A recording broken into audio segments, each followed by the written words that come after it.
Hello, Jachym here, and I'm Natasha. Alright, so today what we want to talk about is what to do if you keep having negative thoughts and they're reoccurring you and bothering you. And they can be in the shape of thinking about bad future, something that's going to happen to you, or thinking about hurting other people, that they're close to you, or some other ways that those kind of thoughts occur or reoccur. But the general kind of gist is that they're negative, they're bothersome to you, and you don't know what to do with them. All right, so if that's something that comes up from time to time in your life, well then we have something to share that could help you to deal with that. Absolutely. So let's look at this a bit more closely. And in general, with all of those things, it doesn't really matter what the content is, but with all of those kind of thoughts that come up, there's something really important to realize, and that is it's normal. Okay, there's nothing wrong with you, you're not broken. We all have all kinds of thoughts all the time during the day. I mean, just when you look at some statistics or whatever, they say you have 60,000 thoughts a day. I don't know how they calculate it, but in general, you have a lot of thoughts each day, right? And so that there's a thought that is negative is very normal and not usual. So that's number one, because a lot of people think there's something wrong with them, there's something broken with them, there's something that has happened in their past to them and that is bad, and that's why they keep having this, and it's kind of like you start struggling with it. So point number one is, it's okay. There's nothing wrong with you. Do you want to take the next point? No? I'll take the next point. Point number two is that what is it that is so problematic about those thoughts? Because just think about it. You have all kinds of thoughts. Natasha has all kinds of thoughts. I have all kinds of thoughts. Why are certain thoughts more difficult for you, more bothersome to you than other thoughts? And well, it comes down to that you believe that certain thoughts are more valid than other thoughts. They're more truthful, they mean more, right? And because they mean more, suddenly they are bad and you can't have them, because there's something more to them than all the other garbage that's coming through your brain, right? So we kind of try to resist them because they are bad, right? We don't see them. So here's the thing. We don't see them as thoughts. Now you're like, well, I do see them. No, you don't see them as thoughts. At some level, you believe them to be more than just thoughts.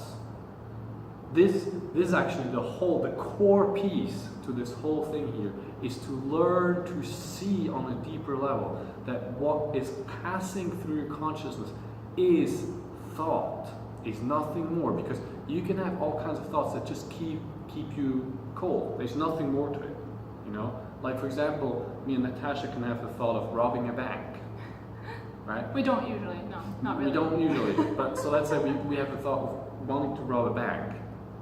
Well, why are we not taking action on it? Why are we not like cringing from it, being like, oh my God, I have this really bad thought? Well, because you see how illusory it is, right? That's why we don't act on it. That's why we just disregard it. There's nothing more to it.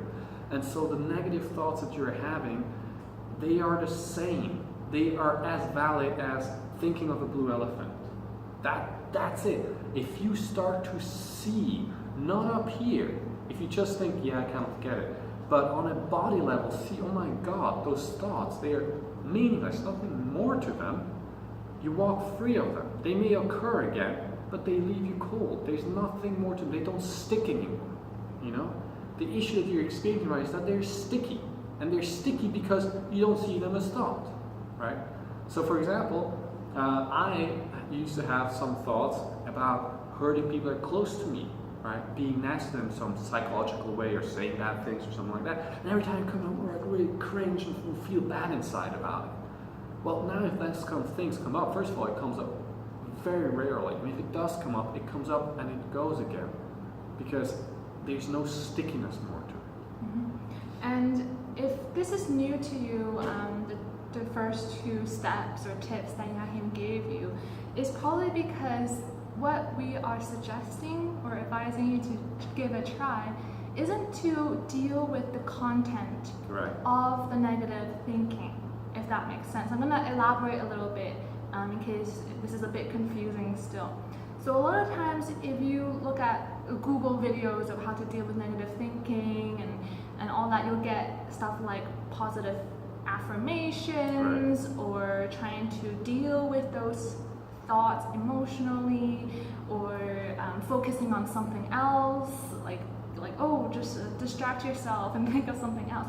So all of those things are really active, first of all, so you're actually putting more energy into it than the examples that Jachym and I are suggesting. So in other examples, people might tell you to think positively. Why that's not helpful in our work and our experience is that, first of all, you're digging further into the negative thinking. You're adding like a new plaster onto it, like adding stuff on top of it.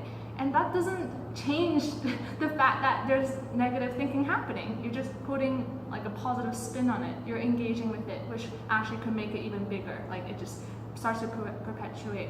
And then another thing you can do is to analyze it emotionally and to deal with all the negative thinking. Well, first of all, like Jachym said, there's so much thinking happening every single day in all these moments that it's impossible for you to go through them all. And it doesn't make sense to go through them all, because if you do engage with it all, like Jachym said, you are taking it as reality, as truth, right? So if you take what Jachym suggested, then you actually begin to recognize that it's just a thought, that you have the choice to take a look at it, to really like look at it and deal with it and engage with it, or not, right?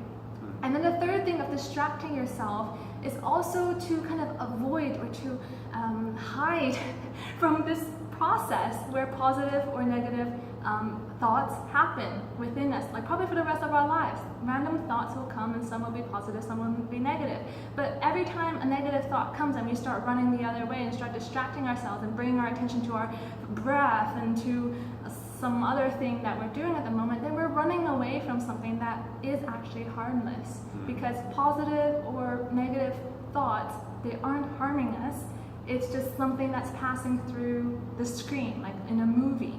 Like the positive or negative scene that's happening before your eyes doesn't actually harm you. So there's no need to run the other way and try to distract yourself. So I wanted to break that down because we can buy into these examples or these exercises to try to deal with our negative thinking, but at the end of the day, if you don't realize that they're just thoughts and that they're harmless, and that ultimately we have a choice to see them as they are and not to engage with it, then you'll always want and will need a very active approach to try to get it out of your life.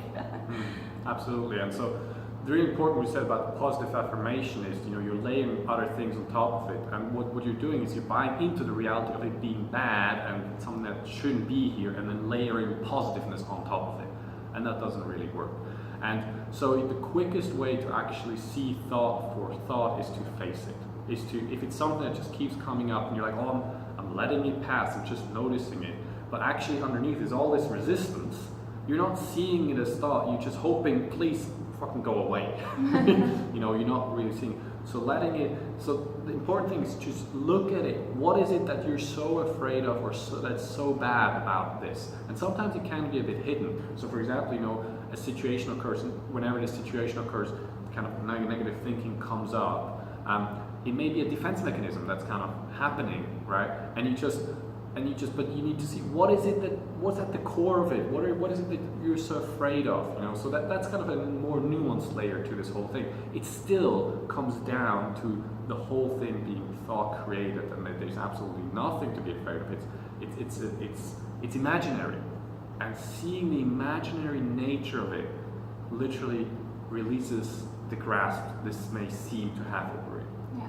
So I hope that this video was really helpful. If this is new to you and you have questions and you're not really sure how to kind of apply this, practically speaking, into your life, then make sure to comment below, let us know, and we'll be happy to help you out. So in our next sit-down session a week from now, next Saturday, we're actually going to dive deeper, because this video is about the negative thoughts that are passing by. But inevitably, if you are just wrestling with all these negative thinking, can't seem to detach from them, they're way more than thoughts to you. And it seems like there seems to be not only negative thinking in your life, but also constant conflict, like fires you're trying to put out all the time, and it's kind of consuming your life, as in you're always putting in effort and taking action and putting in time to try to shut out all these conflicts or shut off all these problems that are popping up in your life. Just like the thoughts that are coming up, but you're trying to actively deal with them.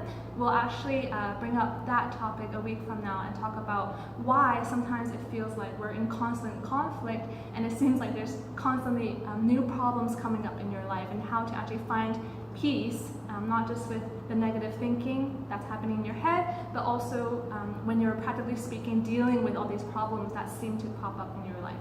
So stay tuned and make sure to subscribe so you can check that video out. Absolutely. And one question for you that you can take with, that you can reflect on, is what makes a thought negative or positive? You can comment below. We're happy to hear what you think about it. All right, see you next week. See ya.